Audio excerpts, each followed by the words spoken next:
Title your notes, World War II Part II.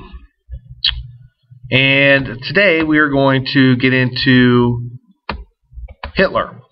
And now, we talked last lecture, we talked about the causes, we talked about nationalism. Obviously the major cause is the Treaty of Versailles. Make sure that's underlined, starred, circled, whatever you need to do. That is the major cause of World War II. But there are other things as well: economic chaos, appeasement, political unrest, our isolationism, imperialism, especially for Japan, and of course our dictators. Okay, today we're going to discuss the major dictator of the time, and that is Adolf Hitler.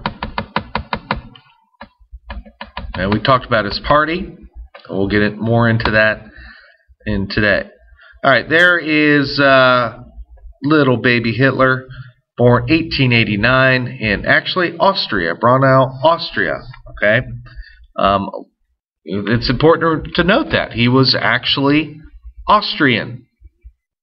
He was not born in Germany, although he always saw himself as a German. He loved the German culture. He was. There are rumors out there that he might have been Jewish. In fact, most historians believe that Hitler himself believed he may have been Jewish or partly Jewish, because there was his father's mother was a single mother, and nobody really knew who the father was, and there was some speculation that because she worked as a maid in a Jewish house, that all that stuff, but nobody knows really for sure. Most historians will agree that he probably was not Jewish or had any Jewish lineage, but Hitler himself wasn't really that sure. Okay, he grew up, wanted to become an artist, and grew up as a Catholic. And in his Catholic church, there was this symbol that was noted, which is the swastika. Actually, it was a very popular symbol even in America before World War II. Hitler kind of ruined that symbol. This actually was a good luck symbol in America during the 20s. But also you could find it in almost every culture in one way or another, and including Native American cultures. And we'll see, and I believe I showed you guys this with the American pilots that went to France in World War I, Lafayette Escadrille. Their symbol was a Native American, and on the headdress of the Native American as their insignia, there was a swastika there too. So very common symbol, and we know he's going to change that and ruin it for everybody else. He was not a good student. He dropped out of high school. He wanted to be an artist. They didn't know. I talked about his grandfather already. I'm not sure who his grandfather was. The name Hitler was actually given to his father. His father's real name was Schitzengluber. So you can imagine that. It would have been a mouthful there. His dad died when Hitler was 14. Okay, Hitler was not a fan of his father. His father beat him almost to death at one point. Dad was very strict, and many people believe that Hitler developed a problem with male authority figures because of his relationship with his father. At the age of 18, his mother died. It was very hard on him, and he will actually go to Linz, Austria, and this is where he mostly grew up. But then from there, after his mother died, he will go off to Vienna to apply for art school, where he gets rejected. At this point in Vienna, he had no money. He was actually living in a homeless shelter or on the streets. And this is where he started making a little bit of money, making postcards. Okay, but he also was exposed to the street politics of the time in Vienna. And many people will trace his anti-Semitic ways back to these street politics, where the people that were homeless were blaming their troubles on the Jewish business owners in Vienna. And also, put on top of that, that Hitler believed that the art schools that rejected him were owned and ran by mostly Jewish people, which in fact they probably were, but he blamed it on that, the fact that he wasn't Jewish, why he didn't get in. Okay, he was Catholic, and like we said, he was raised Catholic in Linz. I believe this church is actually found in Linz, and but when he becomes a dictator, he'll renounce all religions. And you'll see dictators do that in many circumstances because they want to be the one that people look to, not a deity such as Catholicism, Jesus Christ, or the other religions. They want to be seen, the dictators want to be seen as the deity. Okay. There's another rumor where his anti-Semitic beliefs came from, is that the doctor who treated his mother was Jewish, and when she died of cancer, he was still sending bills after she died. So, I mean, nobody can put a finger on it for sure. Now, when World War I breaks out, he actually tries to join the Austrian army and gets rejected because he was physically unfit. He was a homeless person, probably not in good health. So he tries to go to the Austrian army but gets rejected. So instead he goes to Germany. He'll actually go to southern Germany, Bavaria, Munich, and he gets accepted into the Bavarian infantry unit.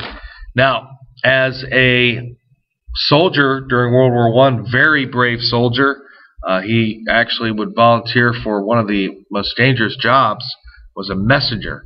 Obviously, the enemy would like to destroy the message, so you stop the messenger, you're going to stop the message.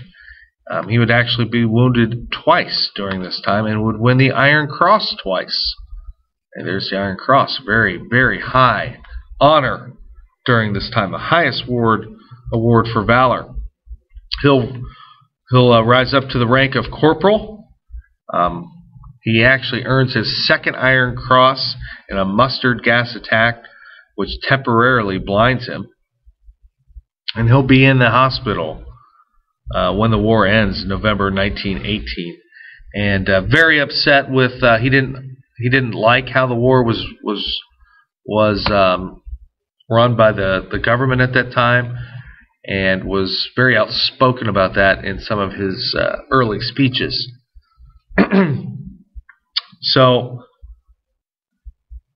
he would always say that the Germans were not defeated on the battlefield, but on a political one. So politically they were defeated. And he also often referred to the surrender as the stabbing in the back, and we'll hear that in many, many speeches that he gives. He will then join the National Socialist Party. He actually starts going to these party meetings, doing surveillance for the provisional government at the time, and then really likes their message, and then begins speaking himself. Many disgruntled Germans were attracted to the party at the time because they saw communism as a threat. In fact, when Hitler comes back from the war, Munich, where he decided to live at this point, was under communist rule.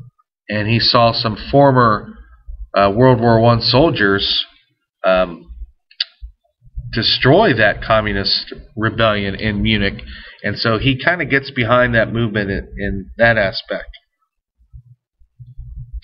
He will slowly rise to the rank of getting into this Nazi party, and he'll actually win as Nazi president in 1921 by one vote. And at this point, it's a small party, growing in popularity, but pretty small, insignificant party at this point, but growing.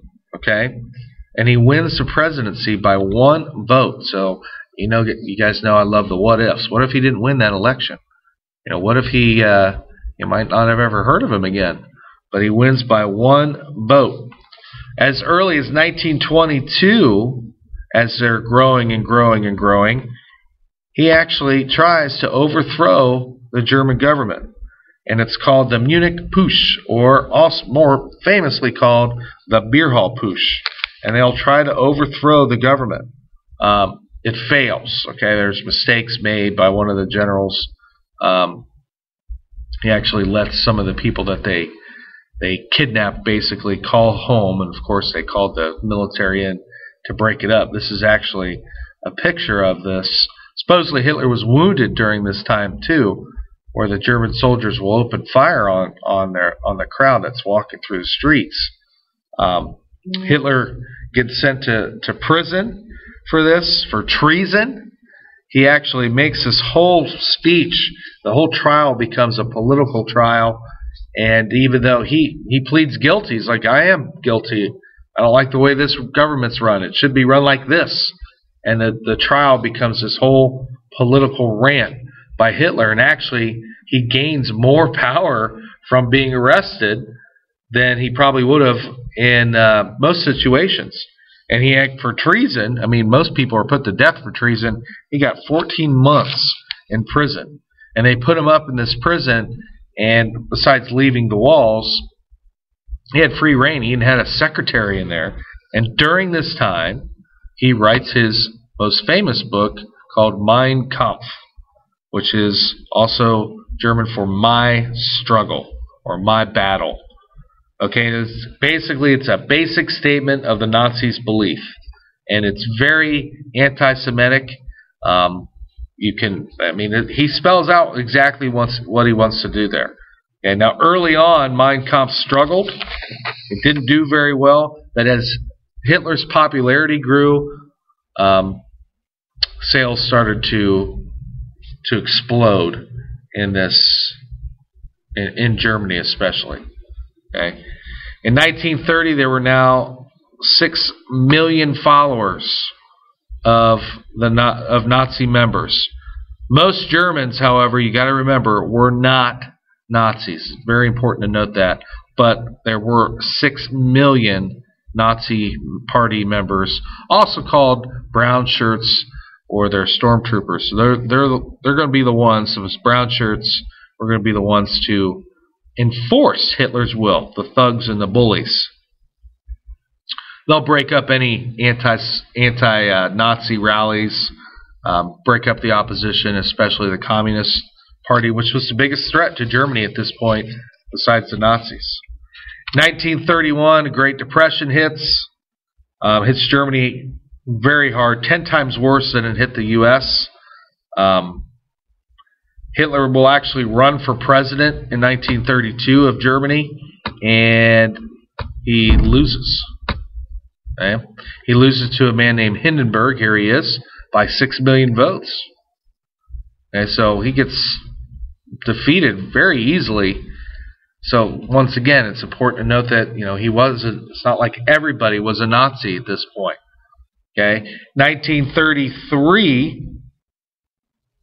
They made Hitler Chancellor. And this is where I started to say earlier, they made him Chancellor because they felt that they could control Hitler. The Communist Party is growing faster and faster, so they knew that Hitler and his stormtroopers could maybe wipe out the communist threat, but they thought that they could control Hitler. He might be able to help solve their problems, but they could control him. And as we know, big mistake. The Reichstag, which is like their Congress, okay, the Reichstag would catch fire and burn. And just coincidentally, 2 communist men were found dazed and confused. They were from the Netherlands, I believe. They were found nearby and blamed for the fire. They would actually be tried and executed very quickly, and they would be blamed for this fire.